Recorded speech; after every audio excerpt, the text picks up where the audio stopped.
dia. Nós acabámos de cantar que Deus faz um caminho novo. E cada um de nós aqui poderia testemunhar isso na sua vida, que Deus fez um caminho novo. Amém? Se eu vos convidasse a recuar no tempo, até ao momento em que vocês entregaram a vossa vida a Jesus, aquele dia em que vocês tiveram um encontro com Deus verdadeiro, que foi uma verdadeira mudança na vossa vida, o que é que será que vocês iam referir sobre esse momento? Foi um momento de paz, de tranquilidade, de até algum alívio? Ou será que foi um momento de lágrimas, de rendição, de barreiras que caíram, em que vocês disseram, já não sou mais eu? Todos nós tivemos um momento de encontro com Ele. Se calhar alguns aqui ainda não tiveram, e o meu desejo é que cheguem a esse momento. E nós podemos vir a Jesus por vários motivos. Nós podemos vir por amor, porque nos apaixonamos, porque percebemos através de outra pessoa a maravilha que era ter Jesus na sua vida, a transformação que Ele fez em alguém que nos era próximo e que nos fez interessar por esta figura e quisemos saber mais. Ou se calhar nós viemos a Jesus pela dor, pelo sofrimento, por uma desilusão, por uma doença, por o fim de um relacionamento, por uma situação financeira muito difícil. Há muitos motivos que nos podem levar a Jesus. E Deus revela-se a cada um de nós de maneira diferente, porque nós somos diferentes. Não há um modelo que é aplicado a todos da mesma forma. Deus lida com cada um de forma individual, de forma personalizada. Porquê? Porque cada um de nós tem a sua história. Tem a sua história de vida, tem a sua personalidade, tem as suas qualidades e os seus defeitos. Então, Deus lida connosco de uma forma individual. E porque nós somos diferentes, há alguns que são mais duros de coração. Não é? São rebeldes, são orgulhosos. E a forma como Deus confronta essas pessoas, por vezes, pode ser muito dura.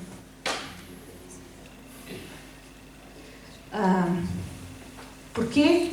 Porque se calhar essas pessoas não vão parar e não vão ouvir de outra forma. E foi isso que aconteceu com Paulo. O apóstolo Paulo, que nós hoje todos conhecemos e que lemos as suas cartas da Bíblia, e que foi uma das figuras mais importantes do cristianismo. O primeiro embate com Jesus, o primeiro momento em que ele conheceu Jesus, foi um momento traumático. Foi tão traumático que ele ficou cego.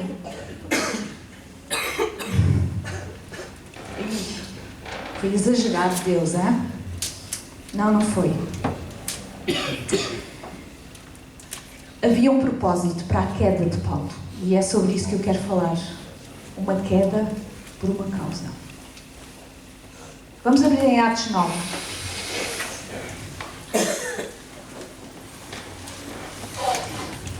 Diz assim, e Saulo, nesta altura ele chamava-se Saulo. O nome dele também passa pela transformação interior que ele ia sofrer. Então diz, e Saulo, respirando ainda ameaças e mortes contra os discípulos do Senhor, dirigiu-se ao sumo sacerdote e pediu-lhe cartas para Damasco, para as sinagogas, a fim que se encontrasse com alguns deste caminho. Vou abrir parênteses, eram os cristãos, quer homens, quer mulheres, os conduzisse presos a Jerusalém. Saulo era um caçador de cristãos. Ok? Ele era um judeu, era um homem muito letrado, ele conhecia muito bem as Escrituras, ele formou-se com um dos rabis mais importantes naquela altura, Gamaliel. E ele conhecia muito bem a palavra. E ele ganhou uma raiva e um ódio aos cristãos que se tornou um caçador de cristãos. E porquê é que os judeus naquela altura tinham tanta raiva aos cristãos? Primeiro, porque eles estavam a crescer muito. A igreja crescia de dia para dia. E isso era uma ameaça. E porquê? Porque a doutrina de Jesus, aquilo que eles seguiam, aquilo que eles defendiam, punha em causa todo o sistema social, político e religioso. Então eles eram uma ameaça. Era preciso acabar com eles. Paulo ia a caminho de Damasco, mas antes ele já tinha assistido ao apedrejamento de Estevão. Portanto, vejam o nível em que as coisas estavam. E porquê é que ele ia para Damasco? Porque muitos cristãos, pela perseguição que estavam a ser alvo, fugiram. Tiveram que se espalhar por vários sítios. E alguns ficaram em Damasco. Só para vocês terem uma ideia, a viagem desde Jerusalém até Damasco durava mais ou menos uma semana. E diz que ele ainda respirava ódio, ameaças. Aquilo que o motivava na sua causa, que era matar os cristãos, era um sentimento profundamente negativo. Deixa-me fazer aqui um parênteses. Ele achava que estava certo. Ele achava que estava certo. Ele genuinamente achava que estava certo. E muitas vezes nós empenhamos em causas que achamos que estão certas, mas que Deus não está nelas.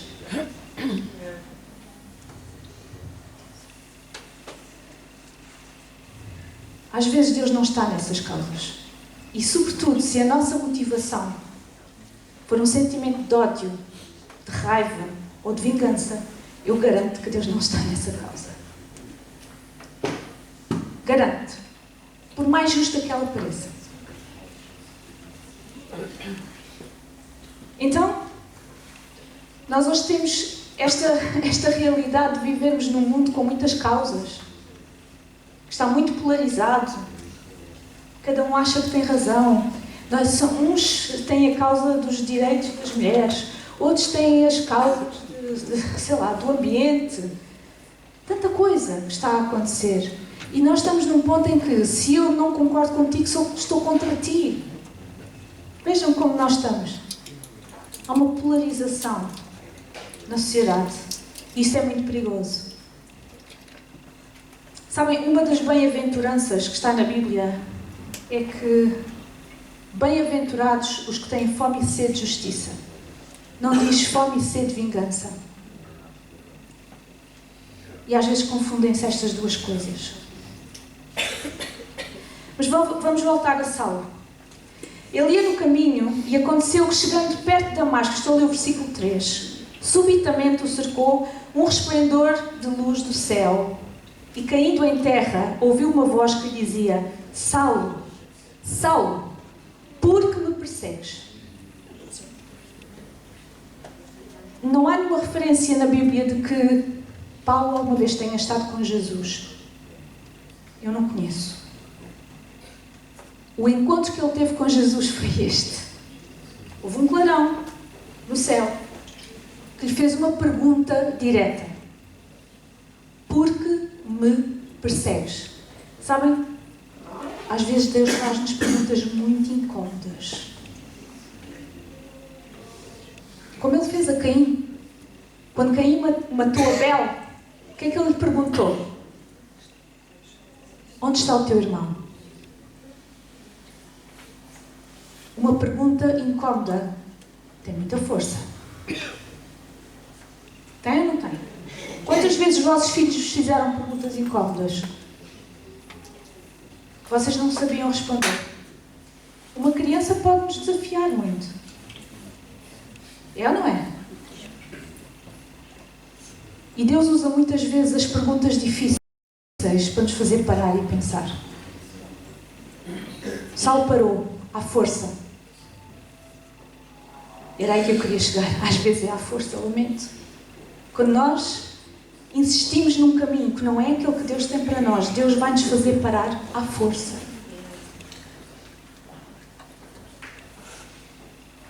Então, ele dirigiu-se a Paulo de uma forma poderosa, extraordinária, impactante, e deitou-o ao chão. Vocês leram lá? Ele caiu ao chão. Há quem diga que ele caiu do cavalo. Eu não sei.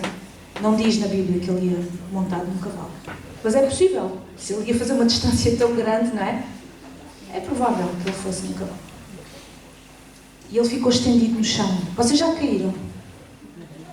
Já, não é, Dolores? Eu também. Tenho aqui um joelho que ainda está a recuperar. É horrível, não é? É doloroso. E aqueles segundos até nós chegarmos ao chão, em que nós pensamos, eu vou conseguir controlar isto, e depois percebemos que não, sentimos super vulneráveis, não é? E quando caímos é assim uma sensação horrível. Ninguém gosta de cair, pois não? Gostam? Ninguém gosta de cair. Mas a queda pode ser o princípio da transformação. Foi isso que aconteceu com Paulo. Vamos ler o que diz a seguir.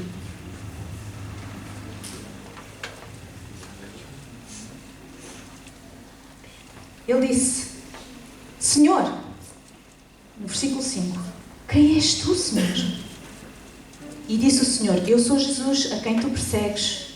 Duro é para ti recalcitrar contra os aguilhões. E eu aqui confesso que tive que ir ao dicionário. O que é isto de recalcitrar contra os aguilhões? Então, recalcitrar significa confrontar, resistir. E o aguilhão era uma espécie de espeto de ferro, de bronze ou até de prata, com o qual os carroceiros picavam o gado para puxarem a carroça.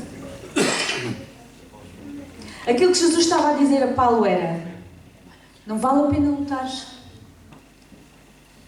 Estás a lutar contra algo que é mais forte do que tu. Era isso que Jesus estava a dizer a Saulo. Para de lutar. Eu sou mais forte do que tu. Não adianta seguires este caminho. Vai correr mal. E diz que ele, versículo 6, tremendo e atónito, disse ao Senhor: que queres que eu faça?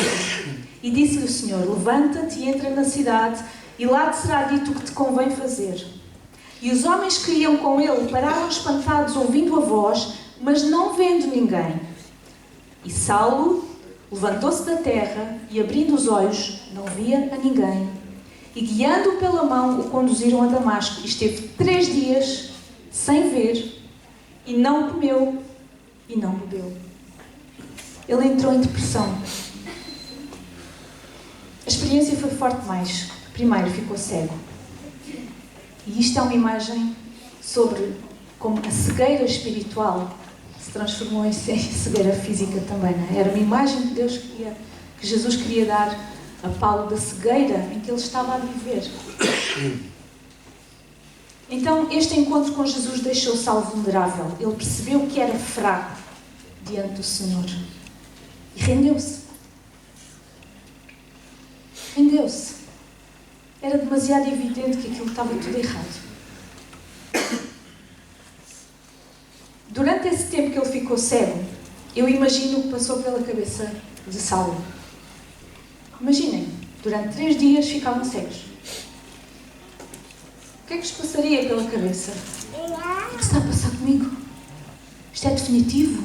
Eu vou voltar alguma vez a ver outra vez? Ele não sabia o que é que ia acontecer. Talvez ele achasse que ia ficar assim para sempre. Talvez por isso ele deixou de comer, de beber. Mas havia um plano. Há sempre um plano quando Deus mexe com a nossa vida. Sempre. Havia um plano. Jesus iria enviar Ananias, um discípulo que estava em Damasco, com quem Deus falou, que teve medo quando Jesus lhe disse: é Saulo que tu vais encontrar. O nome Saulo era o terror dos cristãos.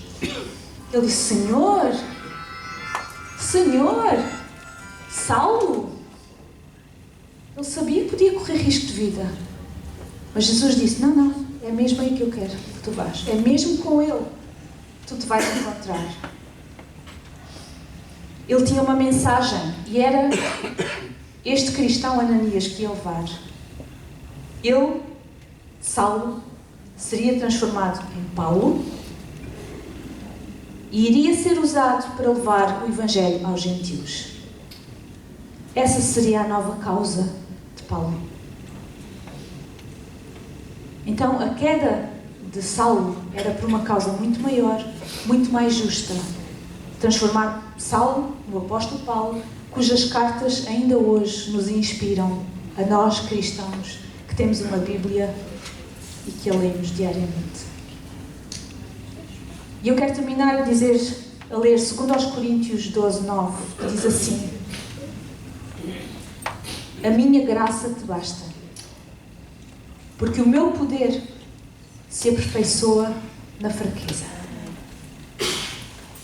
Foi na fraqueza de Paulo que Jesus se aperfeiçoou nele. Amém? E ele diz: de boa vontade, pois, me gloriarei nas minhas fraquezas, para que em mim habite o poder de Cristo. Então, a queda pode ser muito transformadora. Amém? Amém.